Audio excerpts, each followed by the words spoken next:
آیا د ډي چوک په تقریبا 500 شهداو کې چیرته د لیډرشپ نه خپلو کې یو زخمی یا شهید شته؟ نمبر 2 آیا د دوی زوی وسیع او غیره په دغه جنگ کې په دغه احتجاج کې شهید شته زخمی شته؟ چې نشته نو بیا عام ورکر ولې زخمی او یو لیډرشپ څرنګه محفوظ دی؟ نو ازادي مارش مو ولیدل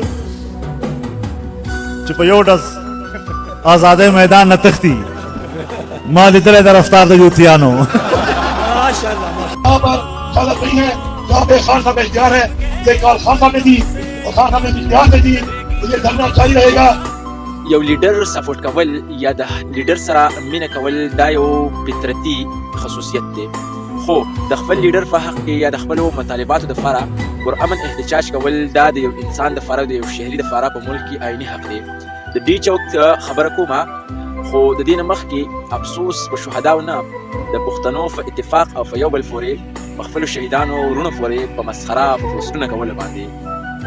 نو د دې نه پس زه دا وایم چې پښتنو باندې افسوس دی یا په دې پاکستانیانو باندې چې ولې د یو داسې لیډر په سربراهۍ کې د یو داسې لیډرشپ په سربراهۍ کې مونږ احتجاج کوو یا مزاحمت کوو چې د هغه څه تاریخ نه وي.